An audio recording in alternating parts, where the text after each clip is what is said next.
Hey YouTube, this is Southern Prepper 1. The news right now is pretty dominated by the Israeli-Hamas problem. And it's definitely going to get worse. Hezbollah is definitely going to get involved. I think they're just waiting. I think they're waiting for Israel to go into Gaza. And they're going to show a lot of civilian deaths, which that's going to happen. And then they're going to use that as their reason to come into northern Israel. Hamas and Hezbollah combined is going to be a handful for Israel. If you get Iran involved or any other players, the United States might have to get involved. If we want the state of Israel to exist, and I think that's how serious it is. And because of that, then you have the nuclear weapons involved.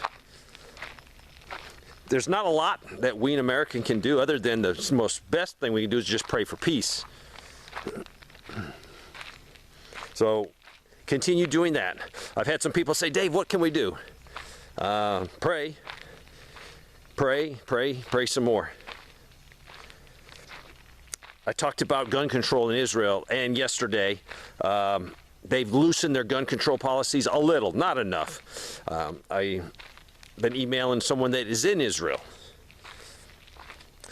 and they don't have a Second Amendment, they don't have a constitution, and remember, they have Arabs that live inside of Israel.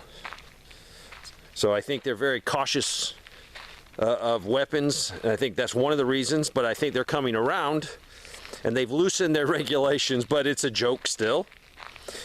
One of the things they said you could do is instead of having, you can only have 50 rounds of ammo. 50 rounds. They've upped it to 100. They've also authorized, I think, 4,000 rifles to be given out to, I think it's going to be retired military personnel or security people, but 4,000 rifles is nothing. I would urge them that 100 rounds is nothing. Right now, you can distribute things because the country's, not being totally bombarded from the north and from the south. But if things get worse, you're not going to be able to distribute that ammunition. So if I was them, I would say, let's make it 300. Let's make it 400 rounds of ammo. Because you're going to want your civilians to be armed. Because as you can tell, there's no difference between military and civilian right now. So they're going to be fighting for their life, their existence as a country. So hopefully they wise up and they get firearms to civilians. Because if Hezbollah and Hamas come across the border and anyone else gets involved, they're not going to be able to distribute things like they can right now before the storm hits. There has been reports of people with firearms helping saving their community, or at least giving people chances to escape, a little bit more time. There was a couple that protected their family, child. They both perished, but I think they were credited with killing 7 terrorists, and I'm calling them terrorists. You might not like that, but when you go into a civilian area and terrorize people, you're a terrorist. So what, people ask, Dave, what are you doing? I'll tell you what I'm doing. I've been a prepper a long time, so I don't have to jump through many hoops. I don't have to get worried about things. And first of all, I don't put my faith in my supplies, my equipment, my skills. No, my faith is in God. With Him, I am good. He controls my destiny 100%. Now, He also gives me common sense. So when I see danger, I address it. And the way I can address it is physically. I know I'm going to have food and a lot of other things. And I'm going to have food no matter what. The food I have put back, I'm going to eat because I have a rotational plan. So it's not like I'm just wasting it. But what am I doing? This is personal, what I'm doing to make sure I'm up to par. Because if Israel and Iran gets involved, oil prices are going to shoot to the moon. So I did fill a few more containers that were empty. I'm not going to tell you how much fuel I store. That's, you know, but I live in the country. I have some heavy equipment, so I need a lot of fuel. Without fuel, I can't run my excavators, tractors, I can't do anything. So I have to stock fuel or that piece of equipment is worthless. So I'm topping my fuel off, diesel and gasoline. The only gasoline I store is ethanol free.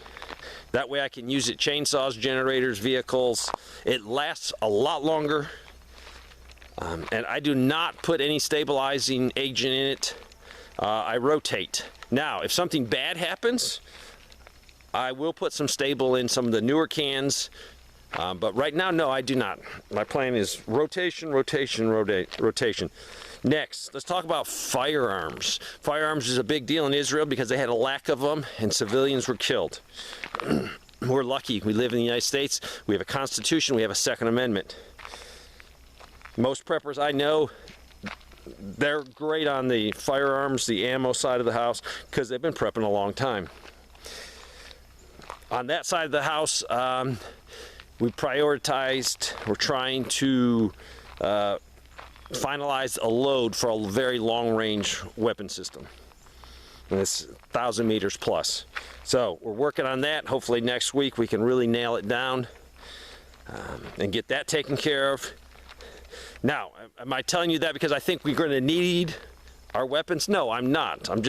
I use everything in the news when there's something bad happens. I use that as like a test, a benchmark, a motivation. It's like, okay, if this happened and it got worse, am I ready? And a lot of the times it's like, yeah, you're pretty ready, but you got 3 5-gallon diesel cans sitting over there you should have filled up. So I use it as a motivational to get me motivated to be prepared, because this is it. I am obligated to my family to take care of them. I don't want my little guys, my grandchildren, to look up and say, why are we out of food? Why are we out of gas? Why are we out of this or that? Because I could be a good steward of what the Lord's provided. I could put it back. And I will assure you, things I've put back are unbelievably more expensive today. You can look at the prices and say, oh, that price is almost doubled.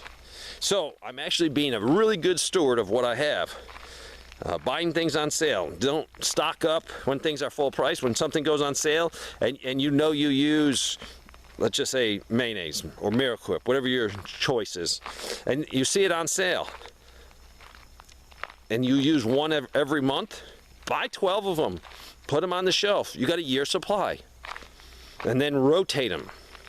So it's being a stockpiler is also being a very wise use for your money. Just look at the ranch salad dressing from Walmart. I was paying 97 cents for that. Now I think it's $1.97. It has doubled plus in 18 months. So make sure your fuel is topped off. Store it safely. Don't burn your house down doing something ridiculously stupid. Also, because of the threat of nuclear war, and it's low, but I want you to know what I'm doing. I don't sugarcoat anything when I talk to you, and I tell you what I'm doing. And you have to do what you are called to do. Your level of preparedness, what you feel comfortable with. Nuke alert. I've covered the nuke alert. I'll put a link to it. But that way, if things get hairy, that's the only way you're going to know if the area outside your house is dangerous, or I'd say deadly.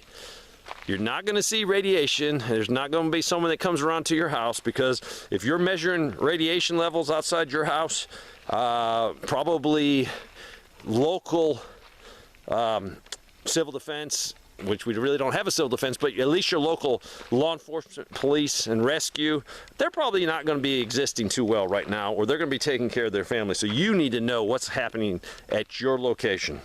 So I'm going to check the 3 nuke alerts, get them out, make sure they're all good. Checking comms. Comms is so important.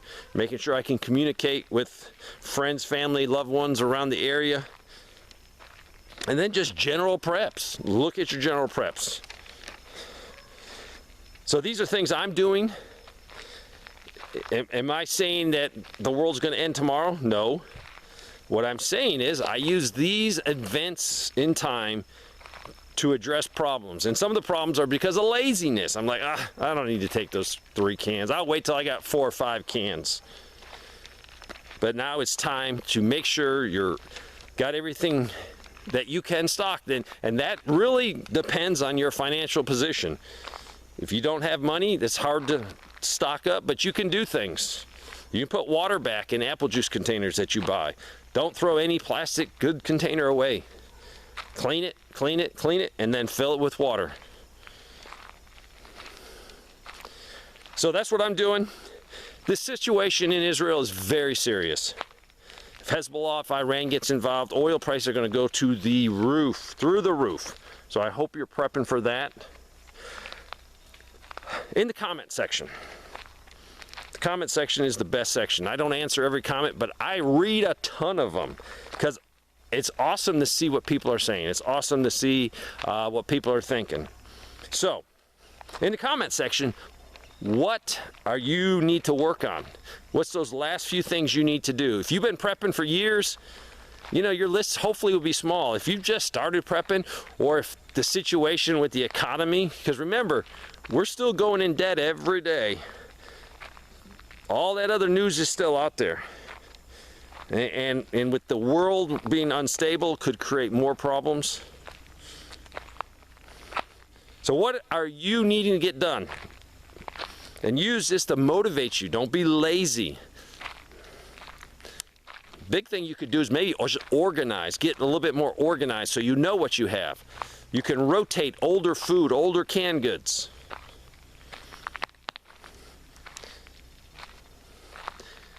I'm so thankful I live in America, where we do have a constitution, we have freedoms, and we have the ability to have firearms to protect my family, my neighborhood, and just the general public at large if things go crazy or sideways. Make sure you don't think I'm saying it's going to go crazy in the United States, but there's always that potential, and especially with millions upon millions upon millions, probably 10 million of people that come across the border. A lot of these people are not bad people. They're looking to better their lives. But some of these people that have come across the border have come across to destroy our way of life, to kill and cause mayhem, chaos. That's why they're here. There's no doubt about it. So we need to be prepared for that. I live in a very rural country area full of good people. I'm not worried about myself as much as those people that live in the suburbs that are surrounded by people that aren't prepared, surrounded by people that don't have our same values. So if you're in one of those people, just prepare as best you can.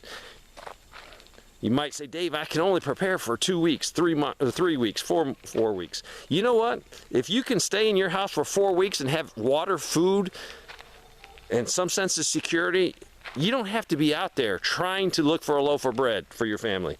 You're going to be astronomically, percentage-wise, so much better off. You're going to be safe. You can stay with your loved ones, stay with your children. So don't say, Dave, I can't prepare for 5 months, 6 months, a year. If you can get 2 or 3 weeks, totally self-sufficient, where you don't have to leave your house, that is a huge step to protecting yourself if chaos comes. I want to stress, do not trust in your preps. Trust in the Lord. If the Lord has blessed you, you might think about putting some extras back. There's going to be people that need it. And you know what? There's people that need it right now. So don't have the attitude, well, if something really bad happens, I'll help. There's people that need help right now. So keep your eyes open. Pray the Holy Spirit will lead you to those people, not to the scammers that are just trying to be lazy, but to the people that are genuinely working hard and they've fallen on hard times. Those people are going to come into your life, and you gotta be receptive to that.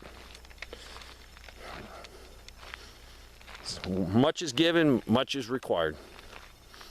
Thanks for watching.